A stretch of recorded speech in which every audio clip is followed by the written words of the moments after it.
नमस्कार दोस्तों, स्वागत है आपका एक बार फिर से आपके इस चैनल लाइब्रेरी साइंस MCQ में। अगर आप NVS, KVS, EMRS, DPS, RPSC, BPSC, DSS, BHSC किसी भी प्रतियोगी परीक्षा में लाइब्रेरियन की तैयारी कर रहे हैं तो यहाँ पर आप बहुत सारे MCQ सॉल्व कर सकते हैं और यहाँ पर आपको एक्सप्लेनेशन के साथ सारे कॉन्सेप्ट्स भी स्ट्रॉन्ग कराए जाएंगे। अभी हम part 1 foundation of library and information science कर रहे हैं, ठीक है। इसमें आज हम यूनिट 3 कवर करने वाले हैं। Unit 3 laws relating to library and information, ठीक है। लाइब्रेरी लेजिस्लेशन देखेंगे। ये भी वीडियो हमने 2 पार्ट में बनाया है। ये फर्स्ट पार्ट है, दूसरा पार्ट भी हम लोग जल्दी अपलोड करेंगे, ठीक है। Maharashtra public library act, press and registration act, delivery of books act, copyright act, IPR, ठीक है। ये आज हम कवर करेंगे। देखिए, आज की जो PDF है वो बहुत ही इम्पोर्टेंट रहने वाली है, क्योंकि इस यूनिट में जितने भी क्वेश्चंस हो सकते हैं वो आप ध्यान से करिएगा तो उतने क्वेश्चंस आपके हो जाएंगे, ठीक है। कोई भी क्वेश्चन बाहर से नहीं आएगा इससे। तो हमारा सवाल है, विच of the following acts primarily deals with the legal deposit of publications in India.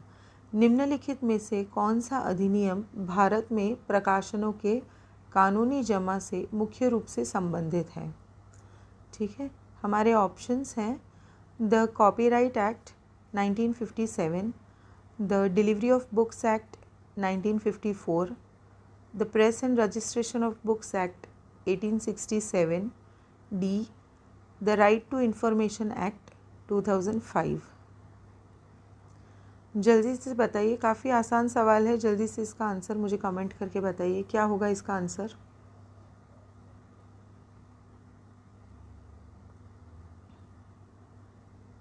इनमें से कौन सा act legal deposit of publication से डील करता है।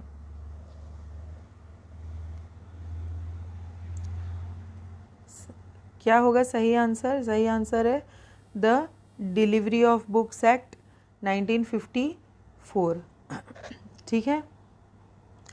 देखिए, यहाँ पर मैंने सारे ही ऑप्शंस में आगे साल लिख दिया है, ठीक है। तो आप यहीं से साल नोट डाउन कर लीजिए और आप लोग साल याद भी रख लीजिए। मैं अपनी शॉर्ट ट्रिक्स आपके साथ शेयर करती हूँ, अगर आपकी भी शॉर्ट ट्रिक्स हैं तो आप उससे याद रख सकते हैं, ठीक है। 1947 में इंडिया आज़ाद हुई थी, ठीक है। तो मैंने इसे ऐसे याद रखा है कि 10 साल में से याद कर लिया। 1957 कॉपी कर लिया, 1947 से 1957। इंडिया आज़ाद हुई 1947 में और कॉपीराइट एक्ट कब आया? 10 साल बाद कॉपी करके 1957 में। मैंने इसे ऐसे याद रखा है। जो हमारा दूसरा ऑप्शन है the delivery of books act, जो कि आया था 1954 में, ठीक है। 1954 में आया था।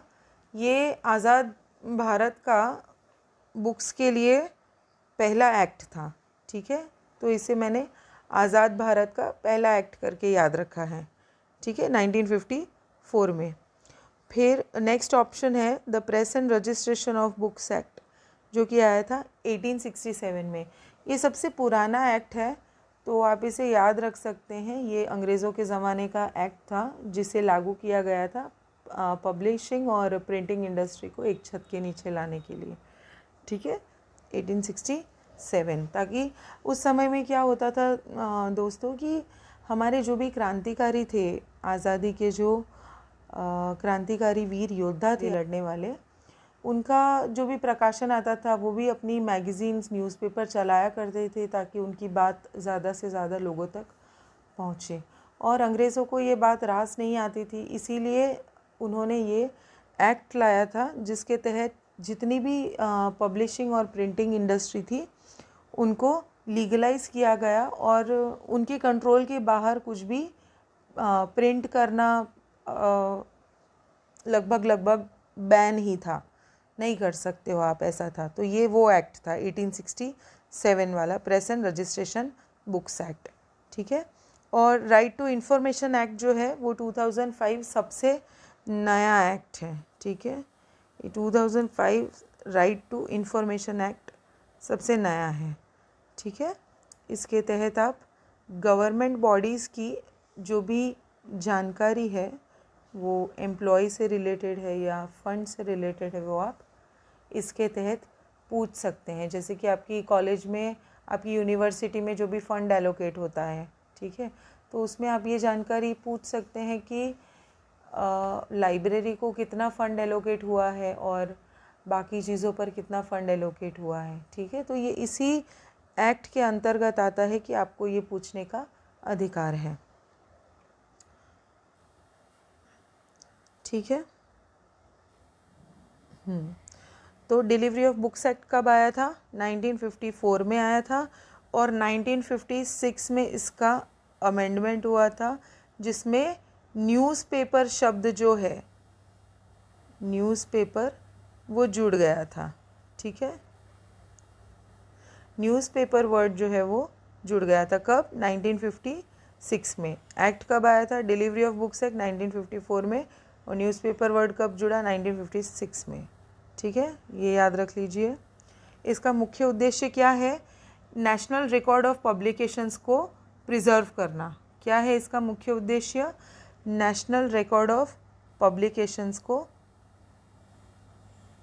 प्रिजर्व करना, यानी कि जितने भी पब्लिकेशंस इंडिया में आ रहे हैं डिलीवरी ऑफ बुक्स के तहत, आपको वो 4 जो डिपॉजिटरी लाइब्रेरीज़ हैं वहाँ पर वो जमा करने होते हैं। उससे क्या होता है कि एक नेशनल रिकॉर्ड होता है कि किस फील्ड में कौन सी या फिर कितनी बुक्स आई हैं, और उस हिसाब से वो डेटा, वो इन्फॉर्मेशन फिर मैनेज करते हैं, ठीक है। तो ये बहुत ही इम्पॉर्टेंट है।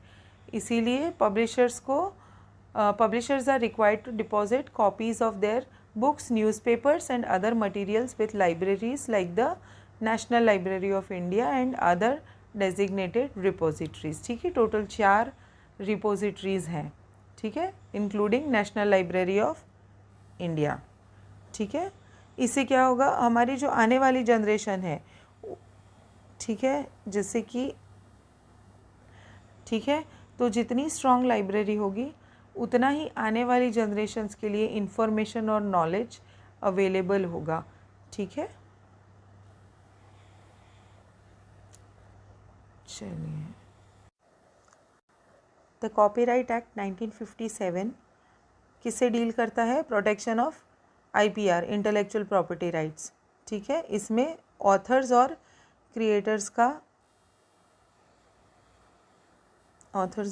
क्रिएटर्स के राइट की बात हो रही है, ठीक है, इंटेलेक्चुअल प्रॉपर्टी राइट्स में।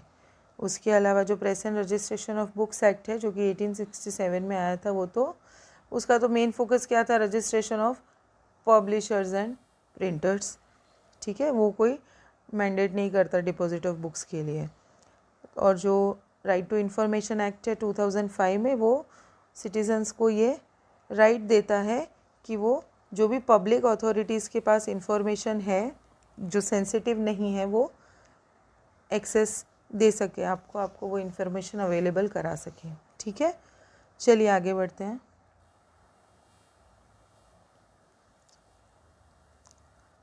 Which of the following act primarily deals with copyright protection in India? चलिए फटाफट से आप मुझे कमेंट करके आंसर बताइए, मैं ऑप्शंस पढ़ती हूँ। The delivery of books act 1954, the press and registration of books act 1867, the copyright act 1957, या फिर द इंफॉर्मेशन टेक्नोलॉजी एक्ट 2000। देखिए, आपने अगर पहले का क्वेश्चन, पहले की स्लाइड ध्यान से सुनी है, पढ़ ली है आपने, तो आपको आगे के सारे ही क्वेश्चंस बहुत आसानी से आ जाएंगे, क्योंकि पूरा यूनिट इसी के आसपास घूम रहा है ना। आप देखिए ध्यान से, है ना। तो यही सारी चीज़ें रिपीटेटिवली आएगी, तो आपको ये फ़ायदा होगा इसका कि आपके दिमाग में ये बातें क्लियर हो जाएं एकदम, ठीक है, आपको याद हो जाए। Okay, which of the following acts primarily deals with copyright protection in India? निम्नलिखित में से कौन सा अधिनियम भारत में मुख्य रूप से कॉपीराइट सुरक्षा से संबंधित है?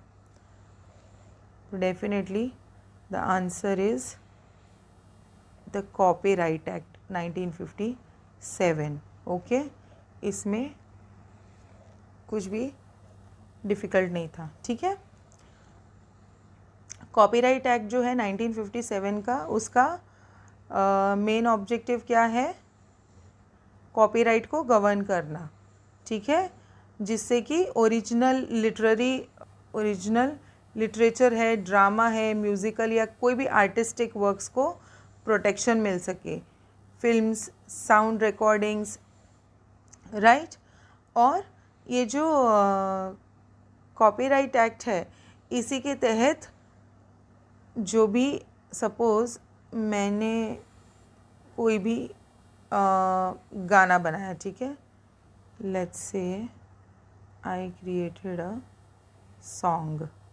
ओके, तो अब मेरे पास ये अथॉरिटी है कि मैं इसे किसी को रिप्रोड्यूस करने देना चाहूँ, अडेप्ट करना चाहता है कोई, ट्रांसलेट करना चाहता है या पब्लिश करना चाहता है, ठीक है, या फिर परफॉर्म करना चाहता है, ठीक है, तो उसके लिए उसकी परमिशन, ठीक है, किसके पास रहेगी? क्रिएटर के पास रहेगी। ठीक है, उसका राइट क्रिएटर के पास रहेगा। तो ये जो क्रिएटर के पास राइट है, ये कहाँ से आया? ये इस एक्ट से आया। ठीक है, द कॉपीराइट एक्ट 1957, जो कि 47 का कॉपी है, 1957 कॉपीराइट एक्ट। ठीक है, चलिए, कॉपीराइट प्रोटेक्शन क्या करता है? एनकरेज करता है क्रिएटिविटी को, ठीक है, by ensuring that creators can benefit from their intellectual efforts. ठीक है, और जो इंफॉर्मेशन एंड टेक्नोलॉजी एक्ट है, ये वाला जो है, ये जो एक्ट है, ये इलेक्ट्रॉनिक ट्रांजैक्शंस और साइबर क्राइम से डील करता है।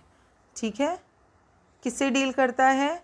इंफॉर्मेशन टेक्नोलॉजी एक्ट किससे डील करता है? ये क्वेश्चन काफ़ी बार आया है और स्टूडेंट्स एकदम कंफ्यूज हो जाते हैं और राइट टू इंफॉर्मेशन एक्ट का आंसर इसमें लिख के आ जाते हैं। ठीक है, इंफॉर्मेशन टेक्नोलॉजी एक्ट है, ये किससे डील करता है? इलेक्ट्रॉनिक ट्रांजैक्शंस और साइबर क्राइम से डील करता है। ठीक है, ये कब आया था? 2000 में, ये भी आप लोग याद रख लीजिए, 2000 में आया था।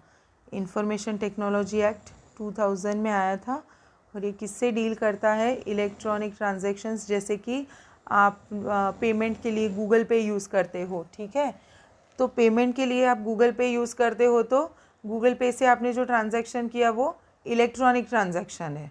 ठीक है, इलेक्ट्रॉनिक ट्रांजैक्शन और साइबर क्राइम दोनों ही इसके अंतर्गत आते हैं। ठीक है, चलिए आगे देखते हैं। विच of the following is not a characteristic feature of library legislation? ठीक है,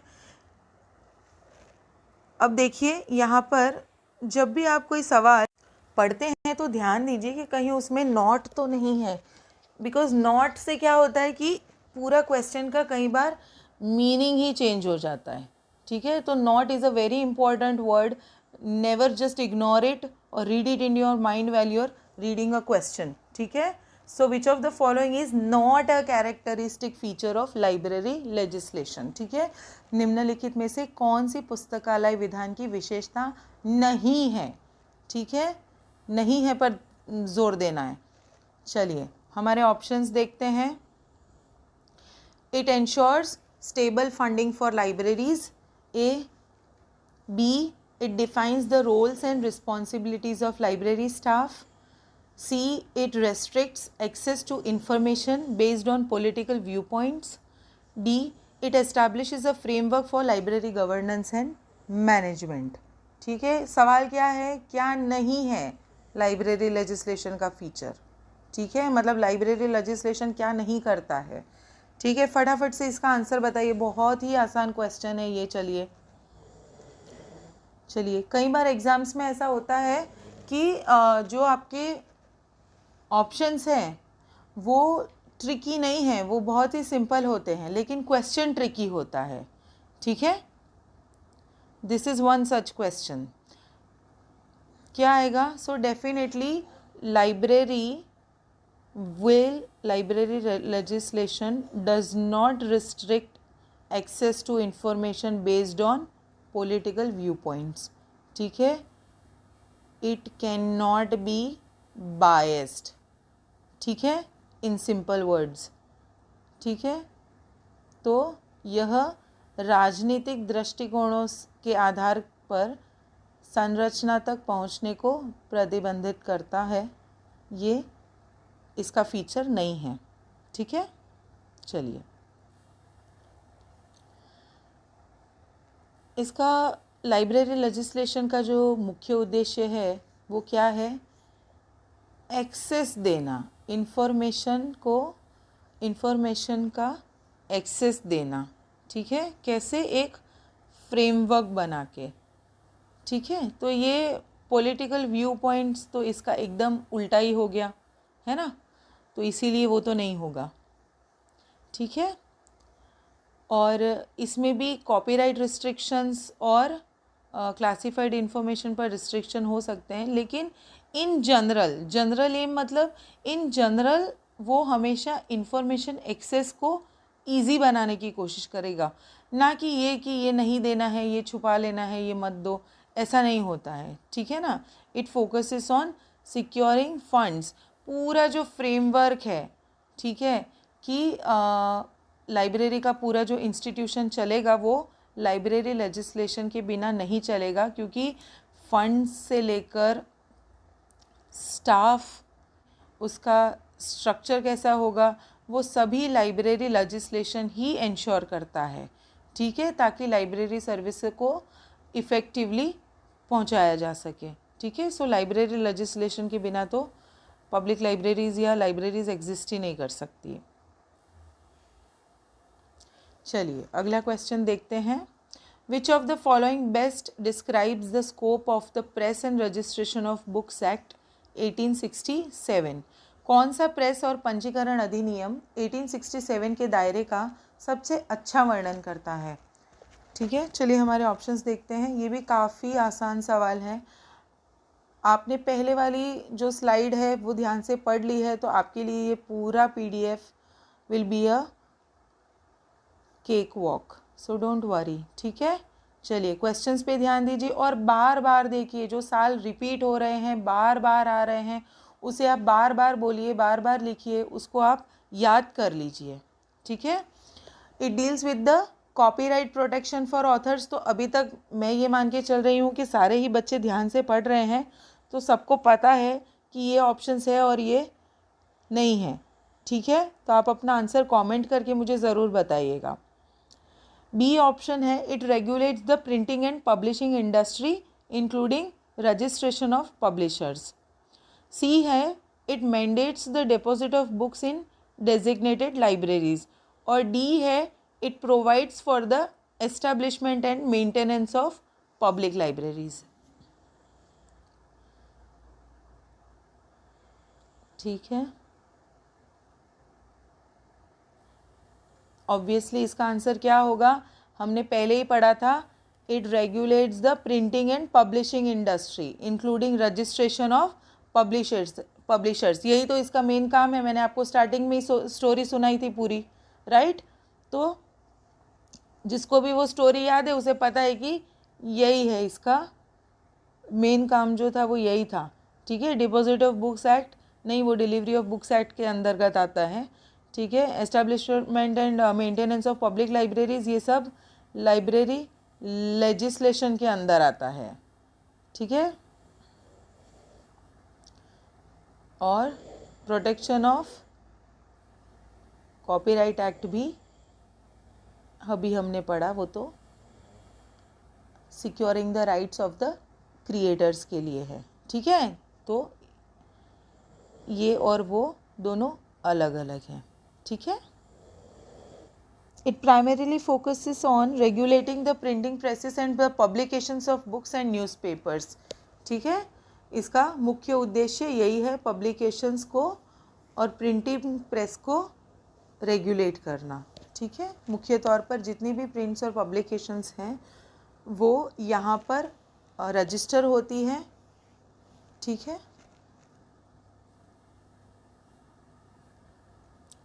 It does not deal with copyright, the deposit of books, delivery of books act और library establishment of public which is state level library legislation के under में, ठीक है। तो ये वही है जो मैंने अभी आपको एक्सप्लेन किया, आप आराम से इसको पढ़ लीजिए, इसके नोट्स बना लीजिए, ठीक है। चलिए हमारा नेक्स्ट क्वेश्चन है मैच द फॉलोइंग। एक तरफ हमने एक्ट लिखे हैं और दूसरी तरफ फोकस यानी कि उसका उद्देश्य लिखा है, ठीक है। तो हमारा पहला है द कॉपीराइट एक्ट 1957, दूसरा है the delivery of books act 1954, the press and registration of books act 1867। बहुत ही आसान सवाल है ये, चलिए अब तो सबको आना ही चाहिए। ये किस लिए है, द कॉपीराइट एक्ट किस लिए है? Protection of intellectual property rights, ठीक है, बौद्धिक संपदा अधिकारों के संरक्षण के लिए है कॉपीराइट एक्ट, ठीक है। Delivery of books act legal deposition के लिए, ठीक है, प्रकाशनों को जमा, ठीक है। Press and registration of books act regulation of printing and publishing. तो क्या है हमारा आंसर? पब्लिशिंग के लिए है, मुद्रण और प्रकाशन का विनियमन, ठीक है। तो हमारा करेक्ट ऑर्डर क्या है यहाँ पर? बी ए सी, ठीक है, B A C is the right answer, ठीक है फ्रेंड्स। चलिए हमारा अगला सवाल लेते हैं। अगला सवाल है विच of the following best describes a significant challenge in implementing library legislation in a diverse country like India. सवाल को ध्यान से पढ़िए। एक तो सवाल जब लंबा भी है ना तब भी उसे आप 2-3 बार पढ़िए ताकि आप कंफ्यूज ना हो कि वो सवाल कहना क्या चाहता है या फिर क्या इन्फॉर्मेशन पूछ रहा है। जब भी सवाल लंबा है आप उसको पढ़िए 2-3 बार, ठीक है। भारत जैसे विविध देश में पुस्तकालय विधान के कार्यान्वयन में निम्नलिखित में से कौन सी एक महत्वपूर्ण चुनौती का सबसे अच्छा वर्णन करता है? ऑप्शंस देखिए। Lack of awareness about library services among the general public, आम जनता में पुस्तकालय सेवाओं के बारे में जागरूकता की कमी, B varying levels of development and resources across different states, विभिन्न राज्यों में विकास और संसाधनों के अलग अलग स्तर, C resistance from publishers to comply with legal deposit, प्रकाशकों द्वारा कानूनी जमा आवश्यकताओं का पालन करने के प्रतिरोध, या फिर D shortage of qualified librarians to manage public libraries, सार्वजनिक पुस्तकालयों के प्रबंधन के लिए योग्य पुस्तकालय अध्यक्षों की कमी। भारत जैसे विविधतापूर्ण देश में लाइब्रेरी लेजिस्लेशन इम्प्लीमेंट करने में क्या एक महत्वपूर्ण चुनौती है, ठीक है, ये हमारा सवाल है। देखिए दोस्तों, जब भी ऐसा कोई क्वेश्चन आता है जिसमें रीजनिंग यूज़ करना है आपको, मतलब लॉजिक लगाना है थोड़ा, तो हमेशा ऑप्शंस को आप एलिमिनेट करके देखिए, ठीक है, उससे आपका आंसर आ जाएगा। यहाँ पर हमारा ऑप्शंस देखते हैं एक बार हम लोग, क्या है हमारे ऑप्शंस। सबसे पहले हम लोग डी ऑप्शन देखते हैं, shortage of qualified librarians to manage public libraries. तो ये तो एकदम गलत है क्योंकि कोई शॉर्टेज नहीं है, पब्लिक लाइब्रेरीज़ को मेंटेन करने के लिए क्वालिफाइड लाइब्रेरियंस की, ठीक है। सी ऑप्शन है resistance from publishers to comply with legal deposit requirements, ये भी नहीं है। डिलीवरी ऑफ बुक्स एक्ट के तहत सभी पब्लिशर्स कंप्लाई करते ही हैं, ठीक है। ऑप्शन नंबर ए क्या है, lack of awareness about library service among the general public, तो ये भी एकदम गलत है। ऐसा कुछ नहीं है कि लोगों को बिल्कुल अवेयरनेस ही नहीं है लाइब्रेरी के बारे में, लाइब्रेरी सर्विसेज के बारे में, ठीक है। तो एक ही ऑप्शन बचता है हमारे पास, ऑप्शन नंबर बी, जो कि है varying levels of development and resources across different states, विभिन्न राज्यों में विकास और संसाधनों के अलग अलग स्तर, ठीक है। इसमें एक और महत्वपूर्ण पॉइंट ये है कि जो देखिए, ये हमारा जो ऑप्शन नंबर बी है, varying levels of development and resources across different states, ये क्यों फिट बैठता है यहाँ पर, क्योंकि अगर हम इंडिया को देखें तो इंडिया इतना डाइवर्स देश है कि सारे ही स्टेट्स में जो लाइब्रेरी का विकास स्तर है वो एकदम अलग है। जैसे कि आप राजस्थान लाइब्रेरी का अगर एग्ज़ाम्पल ले तो वहाँ पर जो लाइब्रेरीज़ हैं वो काफ़ी, उनका डेवलपमेंट स्तर काफ़ी अच्छा है।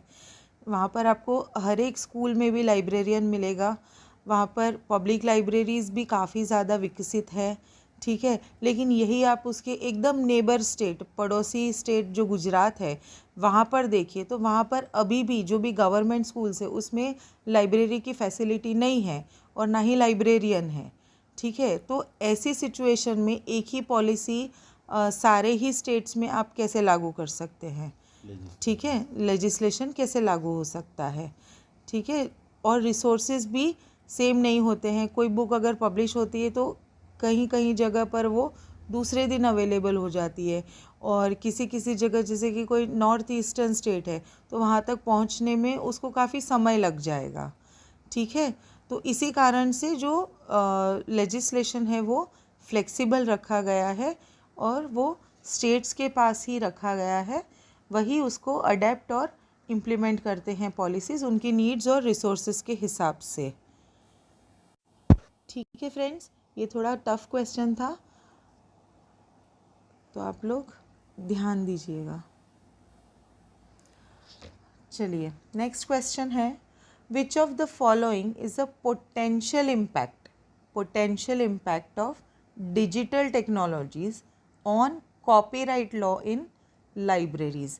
क्या है हमारा सवाल, हमारा सवाल है कि जो कॉपीराइट लॉ बना है, ठीक है, उस पर डिजिटल टेक्नोलॉजीज़ का पोटेंशियल इम्पैक्ट क्या है, ठीक है। पुस्तकालयों में कॉपीराइट कानून पर डिजिटल तकनीकों का संभावित प्रभाव क्या है, ठीक है। हमारे ऑप्शंस देखते हैं, easier enforcement of copyright restrictions, B increased difficulty in determining fair use, C reduced need for copyright protection, या फिर D elimination of copyright infringement. Copyright प्रतिबंधों का आसान प्रवर्तन, उचित उपयोग निर्धारित करने में कठिनाई में वृद्धि, सी कॉपीराइट सुरक्षा की कम आवश्यकता, या फिर डी कॉपीराइट उल्लंघन का उन्मूलन। अभी हमने डिस्कस किया था कि जब भी लॉजिकल रीजनिंग का क्वेश्चन आता है तो आपको कौन सी मेथड यूज़ करनी है क्वेश्चन सॉल्व करने में। एमसीक्यूज़ को आप कैसे सॉल्व करेंगे, आपको एलिमिनेशन मेथड का अप्रोच करना है। ज़्यादा से ज़्यादा आपको सबसे पहले आपको वही देखना है, उसी से आपका आंसर आ जाएगा, ठीक है। हाँ, इसमें कोई गलत मिटाते जाइए, इसमें और कोई भी फैक्ट नहीं है, समझे आप। चलिए क्या होगा इसका आंसर,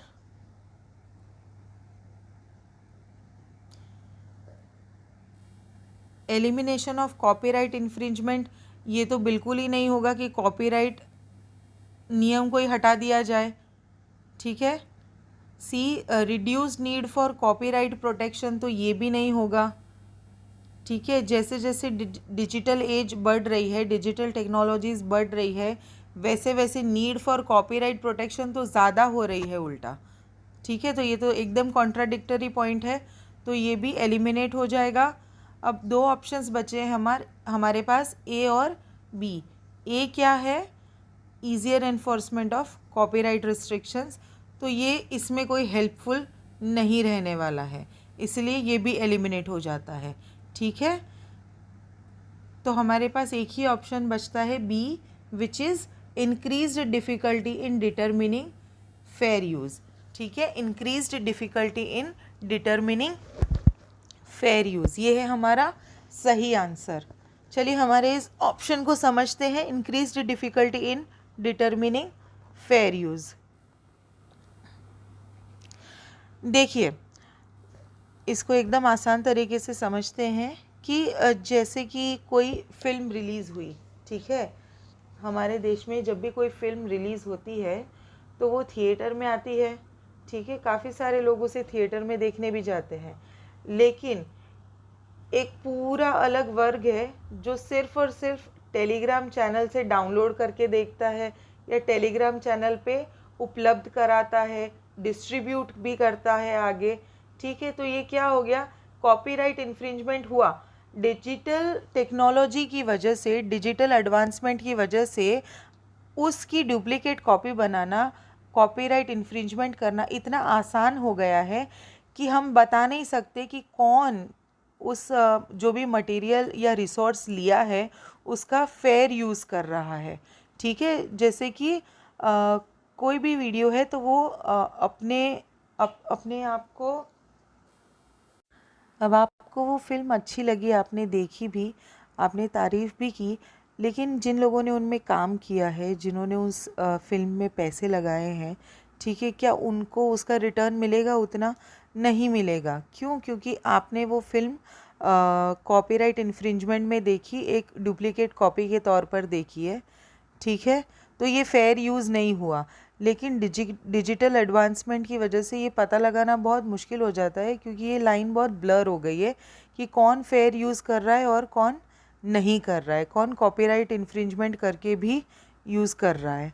ठीक है, चलिए, ये काफ़ी इम्पॉर्टेंट है, ये फेयर यूज़ पर एक्चुअली पहले क्वेश्चन भी आ चुका है। ठीक है, तो ये टर्म बहुत इम्पॉर्टेंट है। अभी हमने समझ लिया है कि फेयर यूज़ क्या है आईपीआर के कॉन्टेक्स्ट में, कॉपीराइट के कॉन्टेक्स्ट में। ठीक है, चलिए, यही मैंने हिंदी में भी दिया है, आप इसे पढ़ सकते हैं। ठीक है, चलिए हमारा अगला क्वेश्चन लेते हैं। What is the primary objective of the delivery of books act 1954? पुस्तकों का वितरण अधिनियम 1954 का प्राथमिक उद्देश्य क्या है? चलिए फटाफट से अब इसका आंसर बताइए, ये हमने बहुत बार सॉल्व किया है। आगे डिलीवरी से क्या आएगा, डिलीवरी से क्या आएगा, उसी से आपका आंसर आएगा। डिलीवरी से क्या आएगा, याद करके रखिए। चलिए हमारे ऑप्शंस देखते हैं। A, to promote the publication of Indian literature, भारतीय साहित्य के प्रकाशन को बढ़ावा देना। B, to preserve a national collection of published materials, प्रकाशित सामग्री का एक राष्ट्रीय संग्रह संरक्षित करना। C, to regulate the printing and publishing industry, मुद्रण और प्रकाशन उद्योग को विनियमित करना। या फिर D, to provide free access to all books published in India, भारत में प्रकाशित सभी पुस्तकों तक मुफ्त पहुंच प्रदान करना। क्या होगा इसका आंसर? चलिए फिर से एलिमिनेशन मेथड लगाते हैं। To provide free access to all books published in India, तो ये तो बिल्कुल नहीं है। ठीक है, to regulate printing and publishing industry, printing and publishing industry के लिए क्या था, क्या याद रखा था हमने? प्रिंटिंग से प्रेस। ठीक है, प्रेस एंड रजिस्ट्रेशन एक्ट है, तो ये भी नहीं है। ठीक है, हमारे पास अब दो ऑप्शंस बचे हैं।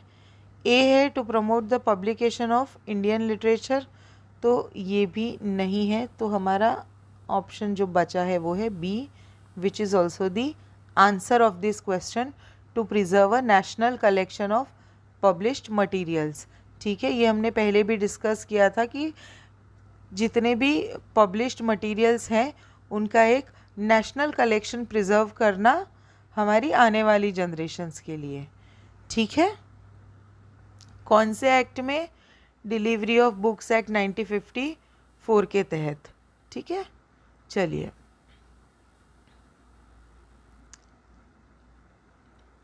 रिसर्चर्स और पब्लिक के लिए वो आगे जाकर एक्सेसिबल हो सके, जो भी ज़रूरी इन्फॉर्मेशन है, जो भी क्रूशियल इन्फॉर्मेशन है। ठीक है, चलिए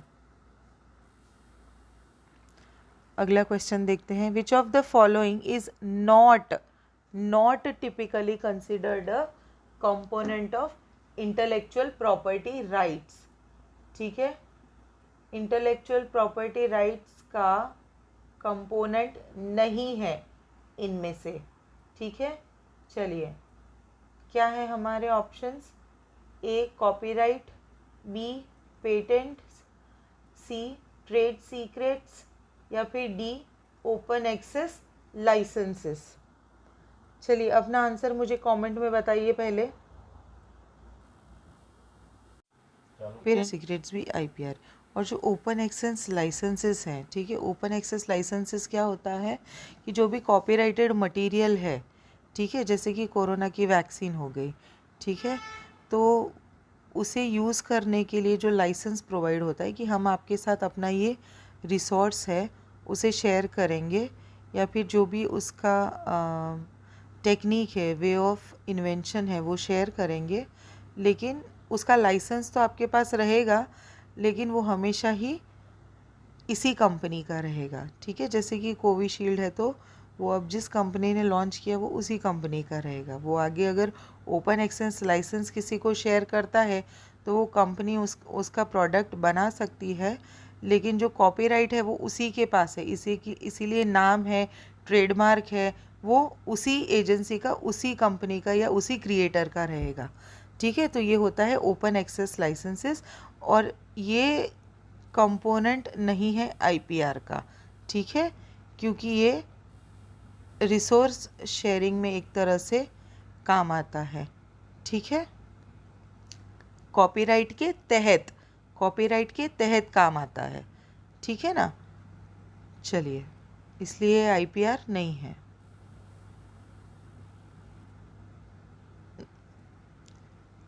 ओपन एक्सेस लाइसेंस कॉपीराइट सामग्री का उपयोग करने की अनुमति देने के तंत्र हैं। वे स्वयं आईपीआर नहीं हैं, बल्कि आईपीआर के प्रबंधन और साझा करने का एक तरीका है। वे अक्सर रचनाकार के अधिकारों का सम्मान करते हुए कार्यों के व्यापक प्रसार और उपयोग की अनुमति देते हैं, जिसे हमने अभी अभी पढ़ा, फेयर यूज़। ठीक है, ओपन एक्सेस लाइसेंस के थ्रू जो कॉपीराइटेड मटेरियल का यूज़ होता है वो फेयर यूज़ है। ठीक है, चलिए अगला क्वेश्चन देखते हैं। What is the significance of library legislation in promoting information literacy? सूचना साक्षरता को बढ़ावा देने में पुस्तकालय विधान का क्या महत्व है? ठीक है, ये हमारा सवाल है। सूचना साक्षरता को बढ़ावा देने में पुस्तकालय विधान का क्या महत्व है? ऑप्शन ए है, it mandates information literacy training for all library users. ये सभी पुस्तकालय उपयोगकर्ताओं के लिए सूचना साक्षरता प्रशिक्षण को अनिवार्य करता है। B, it provides a legal basis for libraries to develop information literacy programmes. ये पुस्तकालयों को सूचना साक्षरता कार्यक्रम विकसित करने के लिए एक कानूनी आधार प्रदान करता है। C, it restricts access to information to protect intellectual property. ये बौद्धिक संपदा की रक्षा के लिए सूचना तक पहुंच को प्रतिबंधित करता है। या फिर D, it focuses solely on funding for library infrastructure. ये केवल पुस्तकालय के बुनियादी ढांचे के लिए धन पर केंद्रित है। ठीक है, और हमारा क्वेश्चन क्या था? क्वेश्चन था लाइब्रेरी लेजिस्लेशन का सिग्निफिकेंट यानी कि महत्वपूर्ण विधान क्या है पुस्तकालयों के लिए, जो कि सूचना साक्षरता को बढ़ावा देता है। तो solely funding for library infrastructure पर है, तो ये पॉइंट आउट हो जाता है। ठीक है, सी है रिस्ट्रिक्ट करना एक्सेस टू इंफॉर्मेशन, आईपीआर को प्रोटेक्ट करने के लिए। तो ये भी लाइब्रेरी लेजिस्लेशन का फीचर नहीं है। ठीक है। ए है इंफॉर्मेशन लिटरेसी ट्रेनिंग सारे लाइब्रेरी यूज़र्स के लिए मैंडेट करना, तो ये भी नहीं है। तो कौन सा ऑप्शन बचा हमारे पास? B, it provides a legal basis for libraries to develop information literacy programmes. पुस्तकालय को सूचना साक्षरता कार्यक्रम विकसित करने के लिए ये क्या करता है? एक कानूनी आधार प्रदान करता है। ठीक है।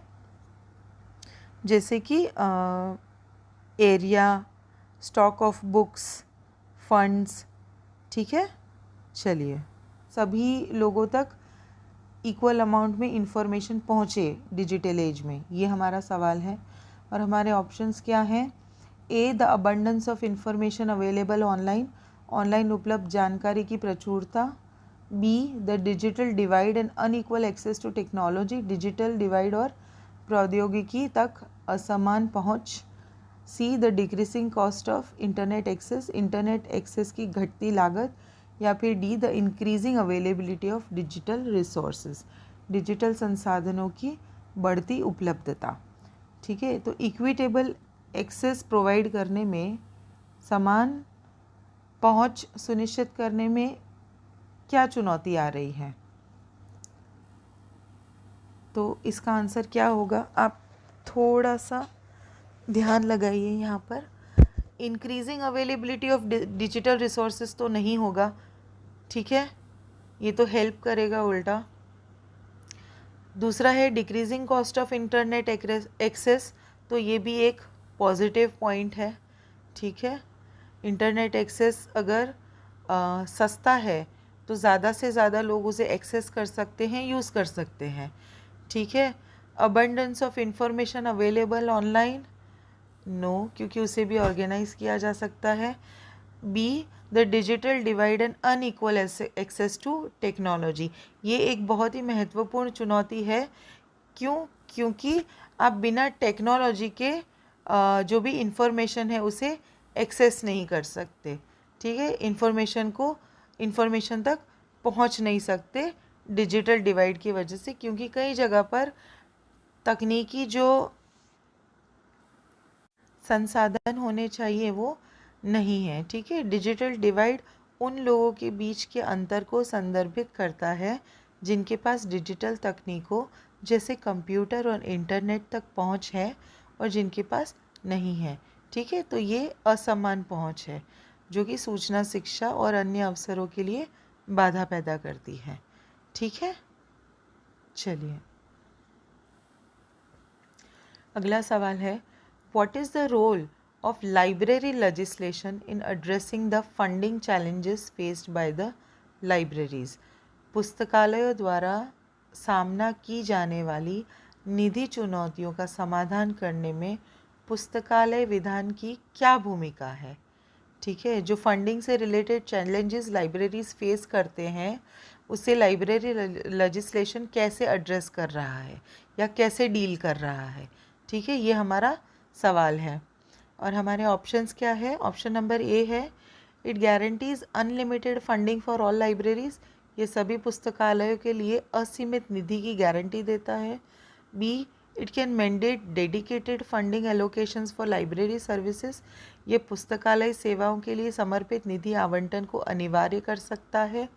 C, it eliminates the need for libraries to seek external funding, ये पुस्तकालयों के लिए बाहरी निधि की तलाश करने की आवश्यकता को समाप्त करता है। D, it focuses solely on funding for digital resources, यह केवल डिजिटल संसाधनों के लिए निधि पर केंद्रित है। तो देखिए हमारे ऑप्शंस में डी वाला एलिमिनेट हो जाएगा क्योंकि ये सिर्फ डिजिटल रिसोर्सेज को फंड नहीं करेगा लाइब्रेरी लेजिस्लेशन। ठीक है, इसलिए ये वाला ऑप्शन एलिमिनेट हो जाएगा। It eliminates the need for libraries to seek external funding, this is also not possible. Libraries को तो जितना ज़्यादा फंड मिले उतनी ज़्यादा लाइब्रेरी अच्छे से ग्रो करेगी। ठीक है, दूसरा क्या है, ये ए वाला ऑप्शन देखिए, it guarantees unlimited funding for all libraries, तो ये भी नहीं होगा। राइट, ऐसा कहीं भी विधान नहीं है unlimited funding for all libraries, ठीक है। और जो हमारा ऑप्शन बचा, जो कि हमारा आंसर है, वो क्या है? It can mandate dedicated funding allocations for library services, ठीक है। कुछ हिस्सा फंड का डेडिकेट करना लाइब्रेरी सर्विसेज के लिए, ठीक है। ये हमारा राइट आंसर है। B is the right answer for this question, ठीक है। ये वही है जो मैंने आपको अभी ऑप्शंस में समझाया है। आप इसको बाद में पॉज करके इसके नोट्स बना सकते हैं, ठीक है। चलिए next question, which of the following is a potential consequence of इनएडिक्वेट library legislation? अपर्याप्त पुस्तकालय विधान का एक संभावित परिणाम क्या है? अगर लाइब्रेरी लेजिस्लेशन पर्याप्त नहीं है किसी भी जगह पर, तो उसका क्या कॉन्सिक्वेंस होगा, उसका क्या परिणाम होगा, ठीक है। ये हमारा सवाल है। चलिए आइए हमारे ऑप्शंस देखते हैं। A, strong and sustainable library systems, मजबूत और टिकाऊ पुस्तकालय प्रणालियाँ। B, equitable access to information for all citizens, सभी नागरिकों के लिए सूचना तक समान पहुँच। C, vulnerability of libraries to funding cuts and political interference, पुस्तकालयों का निधि कटौती और राजनीतिक हस्तक्षेप के प्रति संवेदनशील होना।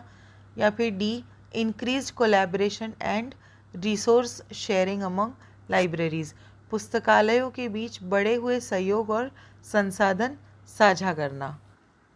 लाइब्रेरी सिस्टम्स तो वो भी नहीं होगा, बिकॉज बिना लेजिस्लेशन के, बिना कानून के ये पॉसिबल नहीं है। B, equitable access to information for all citizens, ये भी पॉसिबल नहीं है, ठीक है। और vulnerability of libraries, vulnerability of libraries to funding cuts and political interference. तो लाइब्रेरी लेजिस्लेशन अगर ठीक तरह से नहीं प्रस्थापित किया गया है, अगर कानून मजबूत नहीं बनाया गया है लाइब्रेरीज़ के लिए, तो लाइब्रेरीज़ के जो फंड्स है वो बार बार कट हो सकते हैं, ठीक है। पॉलिटिकल इंटरफेरेंस भी अंदर हो सकता है, ठीक है। चलिए सी इज़ द राइट आंसर। अपर्याप्त या अनुपस्थित पुस्तकालय विधान पुस्तकालयों को पुस्तकालयों को कमज़ोर बना सकता है। निधि के लिए कानूनी जनादेश के बिना पुस्तकालय गंभीर बजट कटौती का सामना भी कर सकता है, ठीक है। और सबकी भूमिका और जिम्मेदारियों को स्पष्ट परिभाषित ना किया जाए तो पुस्तकालय शासन संरचना के बिना पुस्तकालय राजनीतिक हस्तक्षेप के लिए या फिर हस्तक्षेप के प्रति संवेदनशील हो सकता है, ठीक है। तो मजबूत पुस्तकालय विधान आवश्यक है, ठीक है। चलिए फ्रेंड्स, तो आज की हमारी वीडियो यहीं पर ख़त्म होती है। आपको लाइब्रेरी साइंस की प्रिपरेशन के लिए ऑल द बेस्ट। हमारा इस वीडियो का पार्ट 2 भी आएगा, जिसमें हम मॉडल लाइब्रेरी एक्ट्स और पब्लिक लाइब्रेरी एक्ट्स सारे ही कवर करेंगे। तो आप ये वीडियो, इसके नोट्स बना लीजिए जल्दी से, वो वीडियो आने से पहले, ठीक है, ताकि आपको एक पार्ट माइंड में एकदम क्लियर हो जाए। उसमें भी आपको ऐसे ही अच्छे से करा देंगे, तो आपको क्वेश्चंस के लिए कहीं भी और आपको ज़्यादा मेहनत करने की ज़रूरत नहीं पड़ेगी इन क्वेश्चंस के लिए जो हमने कवर कर दिए हैं, ठीक है। इसमें बेसिक क्वेश्चंस भी हैं, टफ क्वेश्चंस भी हैं, तो आप अच्छे से करिएगा, ठीक है। चलिए, all the best, good day, thank you so much. और अगर आपको हमारा कंटेंट अच्छा लग रहा है तो आप प्लीज़ हमारे चैनल को और एनकरेज करिए, लाइक, शेयर और सब्सक्राइब ज़रूर करिए। अपने फ्रेंड्स के साथ ज़रूर शेयर करिए जो भी लाइब्रेरी साइंस की तैयारी कर रहे हैं। बाकी एस्पिरेंट्स के साथ ज़रूर शेयर करिए। Thank you.